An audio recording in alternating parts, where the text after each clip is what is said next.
Hey guys, Paul here. So I've got a question for all the card gamers in the room. That's probably Yu-Gi-Oh, but feel free to weigh in with whatever card game you play. Do you think that a card game can have a casual, fun format while still having a tournament structure and prizing? Like, do you think that these two things are mutually exclusive or that they can coexist? And I've been thinking about this a lot lately because I so often hear Yu-Gi-Oh players sort of saying like, I want casual Yu-Gi-Oh back. Like I want a casual Yu-Gi-Oh format, a for fun format that I can play and use like my pet decks or low power decks or retro decks or whatever. And still though they want to be able to like play a tournament with that and maybe get like prizing and that to be sort of their Yu-Gi-Oh experience. And oftentimes, I'll sort of see that these players get a bit upset at the idea of like a metagame developing in an otherwise, casual, fun format. And so that's basically what I wanted to talk about today. I also asked about this on Twitter, so we're going to go through a few of the responses to that in a second. But basically, first, I wanted to talk about just each of the so-called casual formats that Yu-Gi-Oh has right now. I think that outside of Genesis format, which that's gets a whole thing, we'll get there. I think of stuff like people sometimes will cite Edison format or Goat format or some of the other like retro snapshot formats. And I don't actually think that these are casual formats. I think that they are certainly slower formats, and I think that they offer a different type of Yu-Gi-Oh than what you might get with modern Yu-Gi-Oh. So, instead of duels sort of being condensed down into like one or two turns with a lot of like fast combos and huge board setups and hand traps and things like that, you are going to get a duel that lasts a lot longer. And maybe you could even argue that more decks are viable in these older formats, sort of, kind of. That even that I don't even know if I really believe. But I still think though that when you're playing in a GOAT format like event, you're still trying to win. And I think that when you play in an Edison format event, you are still trying to win. And people have optimized these formats very much so, especially like Edison. And I know like 2012 Yu-Gi-Oh has been that's been like a new thing that's popping off. So hat format, another one. Just remembered that. But yeah, like people still try to like innovate on and sort of optimize for these formats.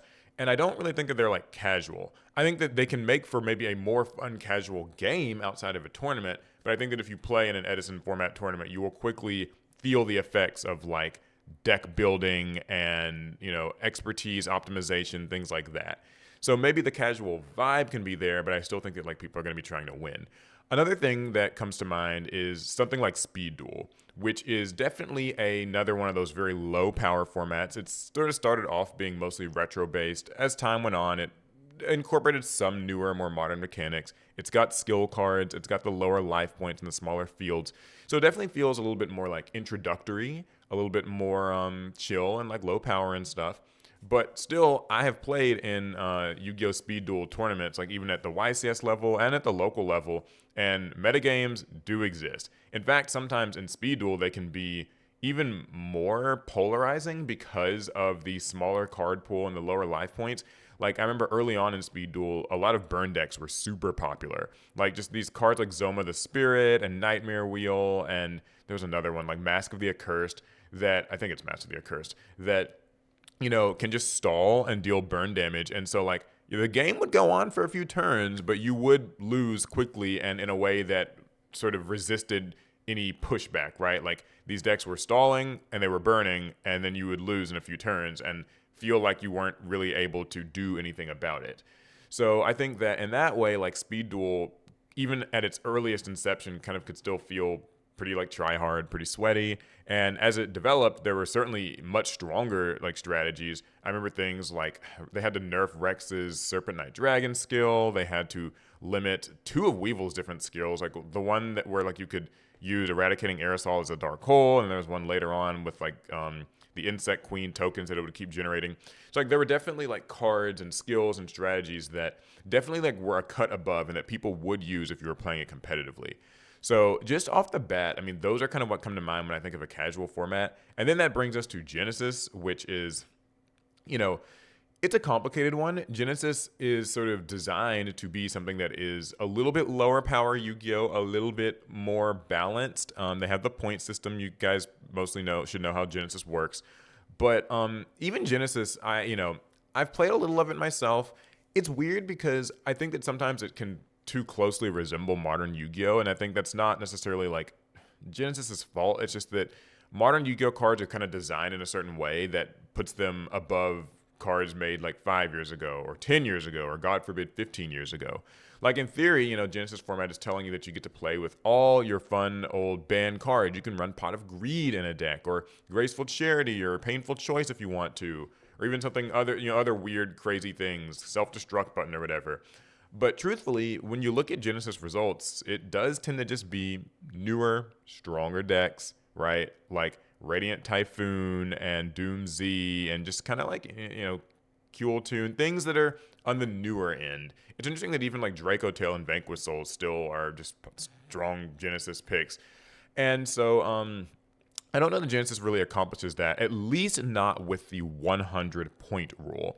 Now, I think Genesis is really clearly and cleverly designed to allow you to actually lower the power level or scale it up if you want to by just changing the point thresholds. Like, not a lot of people play 0 point Genesis, but I do think 0 point Genesis is a lot closer to like what you might have in mind when you think of like truly low power Yu-Gi-Oh, because effectively 0 point Genesis is still getting rid of most banned cards and also getting rid of most consistency cards. So you will oftentimes lose access to like your deck's searchers. Usually you'll lose access to key boss monsters. So you'll have to use some very alternative, not as good ones. No hand traps. Most board breakers are gone. You're getting like the weakest of the staple cards, your Compulse MST type cards.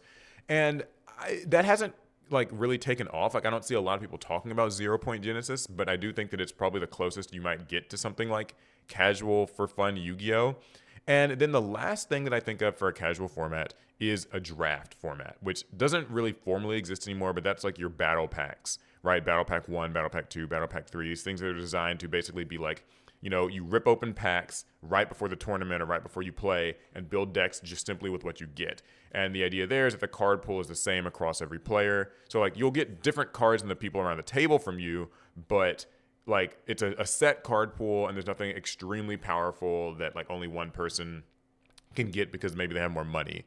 So those are some like different things. I think still though, even with that, people will try to optimize for it. Like I remember when Konami actually made battle packs be the top cut like format that you'd play at YCS events. People did not like this and they quickly changed it back. But for a short while, if you got like top 32 at a YCS, I believe it was, then everybody would have to rip open battle packs and play with decks that they built from those. And the idea would be that I guess it's like testing, how good your deck building is without your super expensive meta deck. And that sounded great on paper and some people sort of liked it, but Konami pretty quickly shelved that. It just seemed like it wasn't received well. People spent a lot of money on their decks, they spent a lot of time building their decks, and they wanted to be able to play them the full way through the tournament. Because what happens if you get, unlucky pulls from your battle packs or whatever, and top 32 of a YCS that you traveled really far for and paid a lot of money for? So, yeah. Now, I did say I asked this on Twitter, and so here are some responses that I got. I figured I'll just go through a few of them. So Aspira, shout out to him. He does commentary for a lot of Bandai games and content and stuff for them. He says, depends on how flat the prize structure is. If you lean heavier into participation level rewards, the incentives to spike aren't there as much. But innately, some will always do it simply for the glory. And I think this is a really good point. Basically, the idea that like you can make a format a lot more casual and fun-loving and like, whatever, if you just make it where everybody gets something just for playing. So it's less of a reward on top and more of a like, if you just showed up here and you're just here to kind of have fun, you bought a deck, then like maybe it can be more chill. And that would have to be also in addition to, I think, having like a rule set with low power cards or, a rule set with draft or something like that. So you have to really try to find ways to, as I said in my response, sort of take the edge off, I guess. Another interesting response here was it would have to be draft. It's the only way. The system can have a meta, but the pull RNG stops it from being realized at all times by all players. I think this is a really good response. I have said for a while I wish that Konami would bring back battle packs because I really liked those. They were fun. We've done a lot of videos on those. But yeah, I think the draft is kind of the closest you can get to something being casual because like even though you can optimize your draft as best you can, like the cards that you get out of maybe a set of battle packs or something, not all players will have access to all the best cards and will be able to actually fully optimize. So this is probably the best you're going to get in terms of having something that's for fun. And then other people sort of mention how it's just an oxymoron, like someone's going to try to optimize and it's going to be competitive. And for better or worse, like I'd say I agree. Like I think that the moment that you sort of call something a tournament and that you offer any sort of prize, or even really so much as like the moment that you are using the word format, I almost feel like that's an invitation to a lot of players to find what is best. And you see this so much, like even when there's not like a formal tournament happening. I think about like Yu-Gi-Oh! Master Duel whenever there are festivals going on. Like there's the Fusion Festival or the Beast Family Festival or whatever. Um, you'll still see people like online on subreddits and discords like what is the best deck to run for this event, right? Like even though there's not really a real prize like a first place or anything, you just do the event and get your points. People still want to know, how can I coast through this event easily? What are the best options that I have to make my plight easier, right? To make my path easier. And so yeah, one other thing that I thought was kind of interesting here is that someone says, pricing that starts off heavy and slowly tapers off, so at some point it's diminishing returns. You're incentivized to play for glory rather than the value of prizing. The best prize is given as a participation prize. Yeah, this is true. I think that something that could be really interesting is that like something I like that Konami did. What were the names of these events? Like whenever deck build sets would come out, like Mystic Fighters was the one that I'm thinking of here. You could sometimes get like a special playmat for being the person who used like a minimum of half your deck being the new cards from the set. So like whatever set it was that had like, I think it was maybe Generators, Dragon Maid, something like that was in that set. If you used at least 10 generator cards in your deck, or maybe it was 20 or something, you'd be eligible to win this exclusive mat. So you'd get the mat not for winning the tournament, but just for like using a creative or different or like lower powered deck that was like cool. There might be something to that where you're sort of encouraging people to be creative. You get like a bit of a reward. Because like right now, there's no reward for being a creative player. Like people, you'll find like Yu-Gi-Oh! Sort of boomer types or whatever on Facebook who are like, all these meta players using the same thing. There's no creativity. There's no originality in the game anymore. And like, they all just play the same decks. Like I think that for those people, there is kind of this idea that there is glory in playing a strategy that is unique to you. And I think that it might be interesting if, there was some way to reward the player who does something that's off the wall and different and, feels neat and novel and weird. I think Genesis format when I read their blog posts, it sort of sounds like they want to encourage people to do that by like dynamically changing point values. They want it to be like, you need to stay on your toes and build something new. And if you build something that's really broken, then, like that's cool as long as it's unique to you. But then if other people start to pick up on it, then we'll point it so that you have to keep thinking and keep changing. So maybe there's something there. I don't really know, but yeah, that's basically, I guess, all I really had to say about the discussion. I feel like ultimately, this is my last point I'll say, is that Yu-Gi-Oh! Sort of is a game that doesn't have as much of a social contract, I feel, as certain other games do. So when I think about Magic the Gathering, for instance, people will sometimes point to Commander as like the best entryway point or the best sort of casual for fun format. And I don't even know if I like think that's entirely true. Like I think that honestly, learning Magic through Commander doesn't. I'm not going to get into that. I think Magic players are better suited to talk about that. But I don't think that Commander is always the best way to learn Magic, nor is it even necessarily the most like casual or fun. But the point is, with Commander, there is sort of more of an agreement system of like, you need to talk to the people at your pod or your table. We're talking, you show up to locals and like this Thursday, Friday night, whatever, just to hang out and play. You and the people at your table kind of need to agree on what the power level is. And I think in Yu-Gi-Oh! There's less of a culture of talking to your opponent and like realizing what sort of deck strength level you should be playing at. Do you want to use hand traps or no hand traps? Board breakers, no board breakers. Like staples, what type of decks are we playing?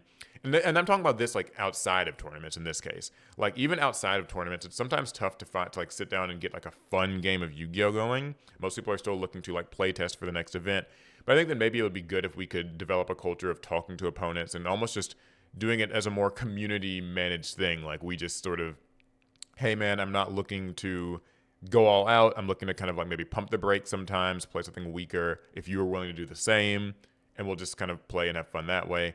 But yeah, I think at its core, when you're playing in a tournament, you pretty much just are, I think that metas will always develop. I think that there's not really a way to formally label something a casual format because again, once you're using the word format, and like telling people about it and you're setting these rules, it just to me feels like an invitation naturally for players to optimize for it and do that regardless. So yeah, I feel like I've gone on long enough. This is longer than these videos usually go, but it is something that I've just been thinking about a lot. So if you have opinions, please feel free to weigh in. Feel free to follow me on Twitter, by the way. You can hear my truly awful Yu-Gi-Oh takes a little bit more often than you get them even here. So yeah, please share your experiences with this, especially if you play other games that aren't just Yu-Gi-Oh. Like, how does this work in Lorcana or Pokemon or Gundam or One Piece? Like, are there more like casual formats there that people play? Is there more of a social contract or agreement, in mind? Whatever. Or what would you like to see for Yu-Gi-Oh? Do you think there's a way for any of this to work?